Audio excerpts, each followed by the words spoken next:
안녕하세요, 올바르입니다. 오늘 얘기는 조금 가볍게 해볼까 합니다. 앞으로도 이런 식으로 할 수도 있고 아무튼 조금 더 가볍게 얘기하려고 해요. 포트폴리오를 얘기하면서 얘기를 해볼게요.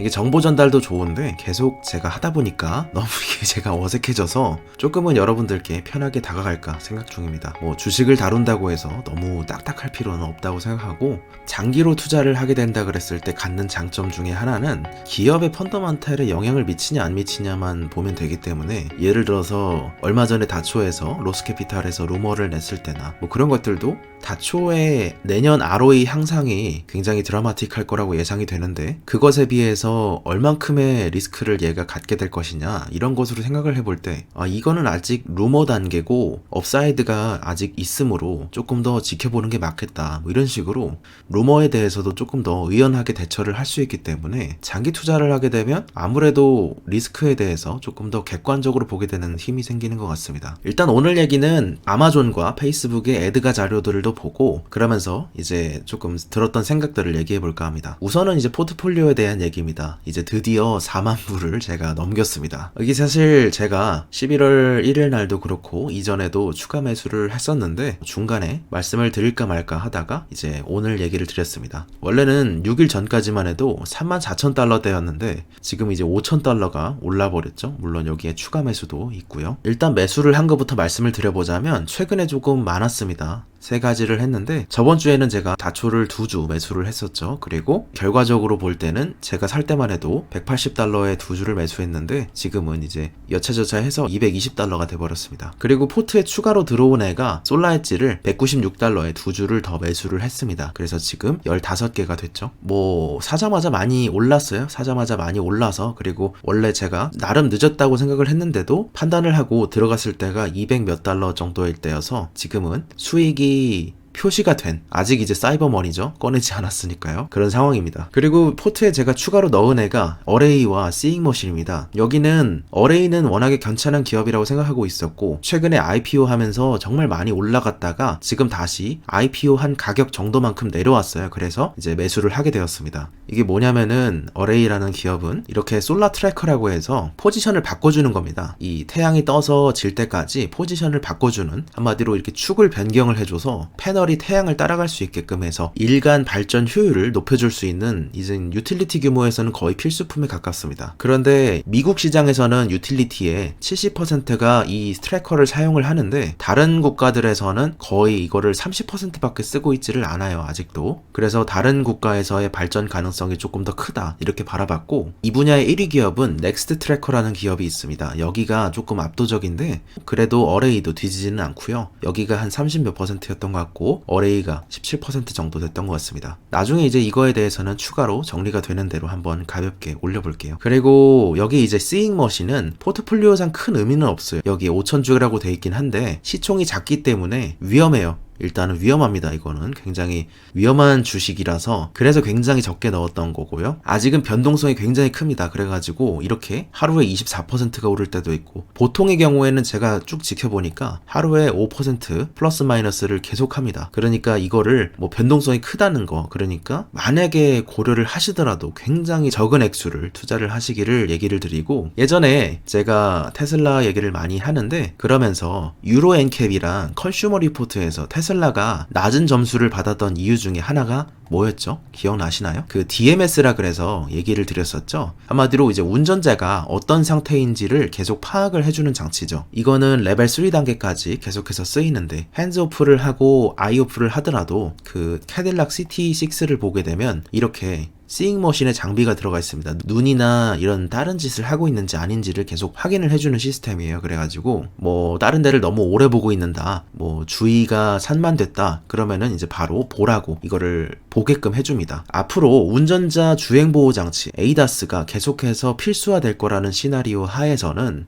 그런 거에 따라서 정말 소액만 매수하게 되었고, 5,000주인데 얼마 안 돼요. 30만원인가 40만원인가 그랬던 것 같습니다. 그리고 이게 11월 1일 자료인데 이 당시에 가격이 솔라엣지는 지금 많이 이제 떨어졌던 상태였고 지금도 많이 떨어져 있죠. 지금에 비해서도. 다초는 굉장히 많이 올랐고 테슬라도 이 당시에 388이었는데 지금 430대를 오가고 있고, 아마존은 3000대여서 지금 3300, 10% 넘게 올랐고, 이항도 7.95에서 지금은 8.8까지 올라와 있습니다. 솔라엣지 같은 경우는 하락을 크게 맞은 거는 맞습니다. 그런데 워낙에 이 기업이 이제 차후 성장성이 좋다고 생각이 되면, 그리고 이제 코캄을 통해서 배터리 쪽으로도 마진을 높이고 매출도 늘리고, 내년이 되면은 유틸리티 쪽으로 접근 가능한 인버터의 시장도 계속해서 침투를 할 것이기 때문에 일단은 1, 2년 사이에서는 아직도 좋다고 바라보고 있고, 그리고 태양광이라는 게 아직은 굉장히 적은 수입니다. 전체 발전 비중 대비해서. 그런데 이것이 이제 계속해서 전기 자체의 흐름이 바뀌는 것이기 때문에 저는 장기적으로는 충분히 태양광이 아직도 매력이 있다고 생각을 합니다. 다만 기업의 전체적으로 볼 때 이 CEO가 지금 즈비란도가 들어가 있는데, 원래 이전의 CEO는 가이셀라라는 분이 계셨습니다. 근데 그분이 정말 안타깝게도 암 때문에 세상을 뜨셨어요. 그래가지고 조금 무거운 얘기긴 한데, 그분이 이제 그러셔가지고 이전에 가이셀라라는 사람이 보인 그런 혁신이 있었기 때문에, 예를 들어서 애플에서 스티브 잡스가 떠나고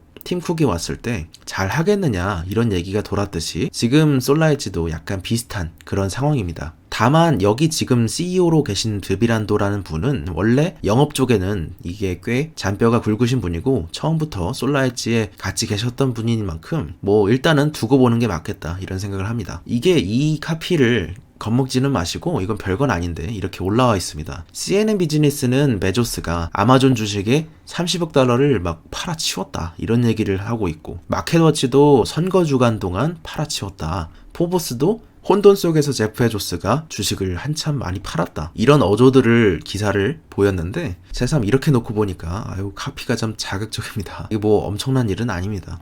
기자분들은 이제 이 자료를 보시고 말씀하시는 건데, 제프 베조스가 30억 달러어치 주식을 판 것은 맞습니다. 그런데 이제 다시 한번 생각해보자면 제프 베조스가 가진 주식을 생각해보시면 됩니다. 엄청나게 많이 가지고 있어요. 그리고 올해 세 번째 매도를 하는 것입니다. 올해 2월에도 35억 달러 정도를 팔았고, 올해 8월에도 30억 달러를 팔았으니까요. 줄여서 말씀을 드리자면 지금 100만 주 정도를 매도해서 30억 달러를 유동화했으나 지금 남아있는 5,300만 주가 넘기 때문에 지금 시가로 계산을 해본다고 해도 이게 거의 1,764억 달러만큼이 아직도 남아있다. 이 중에서 30억 달러는 굉장히 작은 수치다. 이렇게 정리를 해볼 수 있겠죠. 그리고 뭐 이런 거는 페이스북의 부사장 뉴스테드도 뭐 워낙에 다양한 사례가 있지만, 이분은 항상 제가 그 SEC의 에드가 자료를 많이 보는데, 제가 이제 빅테크 5개 기업은 보거든요. 그런데 이분은 항상 이렇게 팔고 계시더라고요. 그래서 아유 참 걱정을 순간 했다가, 왜냐면 이 한 분이 굉장히 많이 팔아치운 것처럼 나오니까. 그런데 실제로는 이렇게 그냥 주식을 갖고 있지를 좋아 안 하고 그냥 계속해서 현금화 하시는 분들이 계십니다. 그냥 이런 식으로 주식을 받게 되면 그냥 꾸준히 한 주에 얼마씩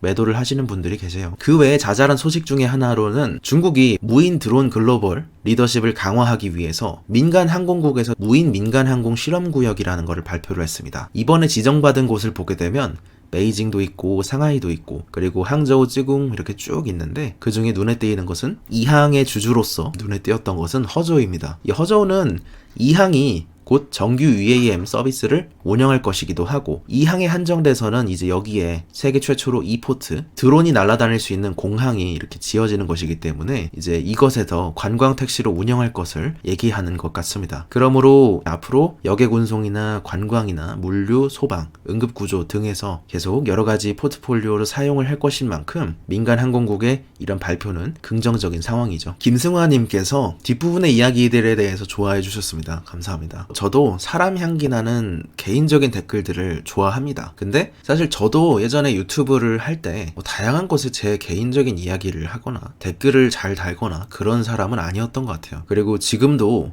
자주 보는 유튜브들이 많은데, 혹시나 제가 댓글을 달았다가 그분들의 그 전체적인 영상에 집중을 많은 분들이 하셔야 하는데, 예전에 한 번에는 3%에 개인적으로 채팅을 한번 쳤다가 저를 알아봐 주시고 그 올바른님 반갑습니다 이렇게 하시는 분들이 많으셔서, 아 이러면은 이 전체적인 스트리밍이나 영상을 집중을 못하게 하는 내가 방해를 하고 있구나. 그래서 이제 그 뒤로는 댓글을 더 안 쓰게 됐는데, 아무튼 저는 개인적으로는 댓글을 좋아합니다. 개인적인 댓글들. 이제 처음에는 저는 주식 이야기를 하기 시작했을 때 아무래도 이게 개개인의 자본이 다 들어가 있잖아요. 저도 그렇고 여러분들도 다 어딘가에 투자를 해두셨잖아요. 그러니까 막 굉장히 조금 날선 분위기가 셌습니다. 근데 그런 날선 이야기를 하더라도 서로가 간의 존중과 그런 게 있는 상태에서 얘기를 하는 게 아니라 뭐 그냥 막 이렇게 상처를 주시는 분들이 계셔서 조금 위축되기도 했었는데 뭐 지금은 괜찮아졌습니다. 뭐 개인적으로는 주식 이야기도 좋아하지만 이런 개인적인 뭐 각자의 얘기들도 좋아하는 편입니다. 예전에는 제가 사람들의 고민을 듣는 거를 좋아했어요. 그래가지고 상담 심리학을 배워볼까 정말 고등학교 때 고민을 많이 했습니다. 고등학교 때 제가 이게